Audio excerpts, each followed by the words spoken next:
Good evening दोस्तों, कैसे हैं आप सब लोग। ज्ञान तिवारी यूट्यूब चैनल में आपका स्वागत है। मैं आपका दोस्त ज्ञान प्रकाश तिवारी। आज बात करते हैं शिव पुराण से ली गई एक कथा के बारे में। बहुत ही सुंदर कथा है। चलिए बात करते हैं। एक असुर था सतयुग में जिसका नाम दंभोदभ था। बड़ा ही तपस्वी, सूर्यदेव का बहुत ही बड़ा उपासक। उसने सूर्यदेव की बड़ी तपस्या की। तपस्या जब चरम पर पहुंची तो सूर्यदेव बहुत प्रसन्न हुए और प्रकट होकर उसे वरदान मांगने के लिए कहा। दंभोदभ ने अमरत्व का वरदान मांगा। सूर्यदेव ने कहा कि अमरता का वरदान देना मेरे लिए संभव नहीं है, क्योंकि अमर तो मैं भी नहीं हूं। तब उसने कहा, ठीक है, आप मुझे 1000 दिव्य कवचों की सुरक्षा दीजिए। इनमें से एक भी कवच सिर्फ वही तोड़े जिसने 1000 वर्ष तक तपस्या की हो, और जैसे ही कोई एक कवच तोड़े उसकी तुरंत मृत्यु हो जाए। सूर्य देवता बड़े ही चिंतित हुए। चिंता की बात ही थी।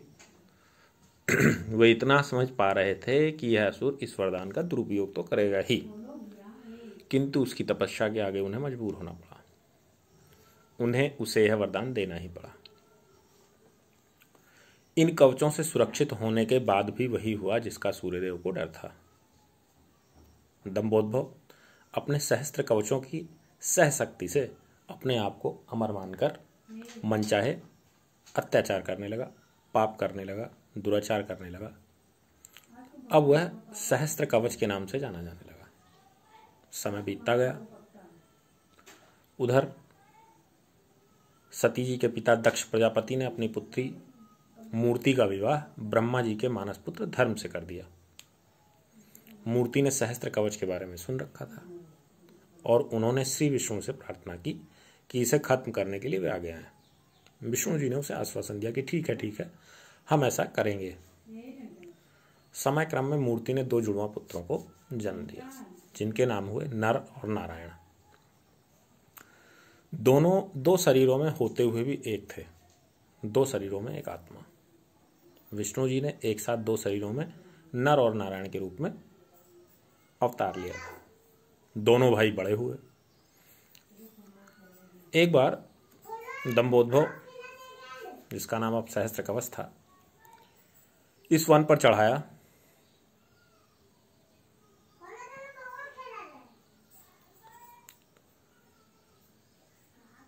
दंभोदभ उस वन पर चढ़ाया।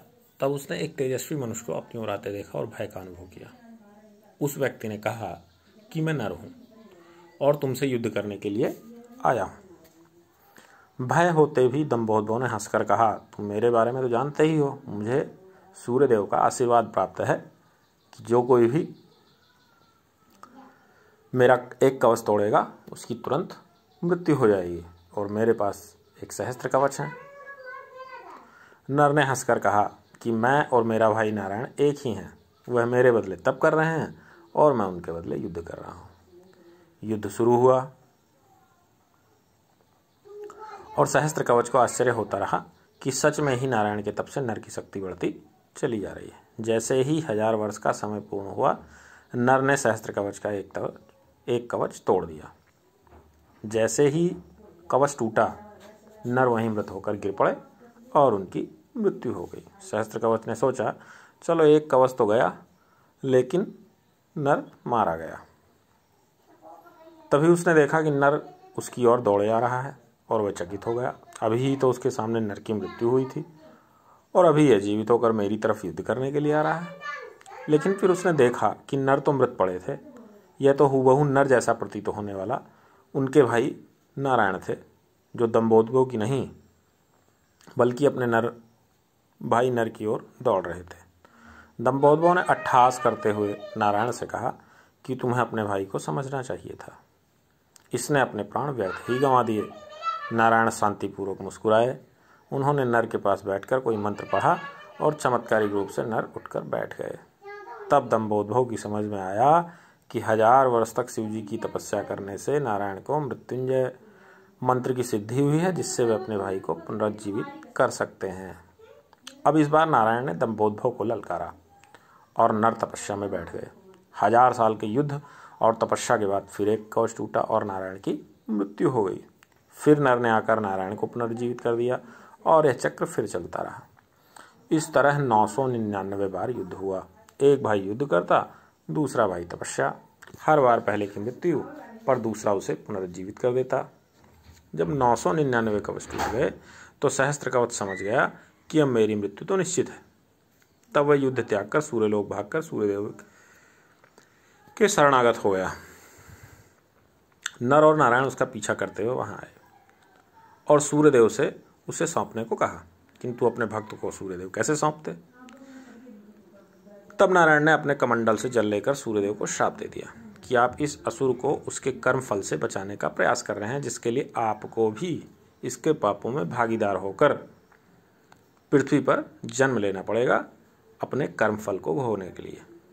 इसके साथ ही त्रेता युग समाप्त हुआ और द्वापर का प्रारंभ हुआ। समय बीतता गया। द्वापर में कुंती ने अपने वरदान को जांचते हुए सूर्यदेव का आह्वान किया और कर्ण का जन्म हुआ।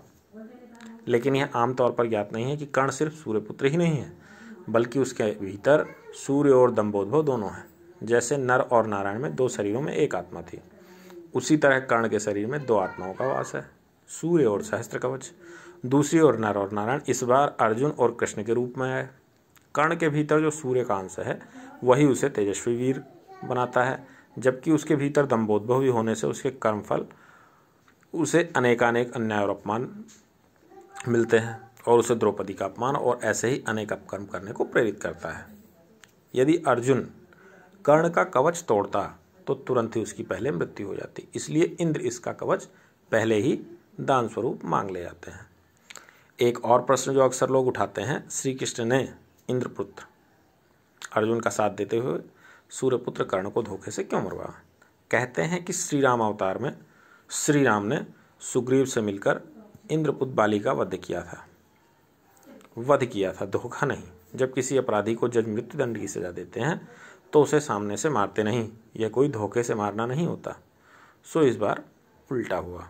यह कथा आपको कैसी लगी हमें कमेंट्स में ज़रूर बताएं और ऐसी ही कथा और ज्ञानवर्धक बातें सुनने के लिए हमारे चैनल को सब्सक्राइब करें और लाइक करना ना भूलें। धन्यवाद, आपने मुझे इतनी देर तक सुना, इसलिए आपके अंदर बैठे ईश्वर को प्रणाम। धन्यवाद।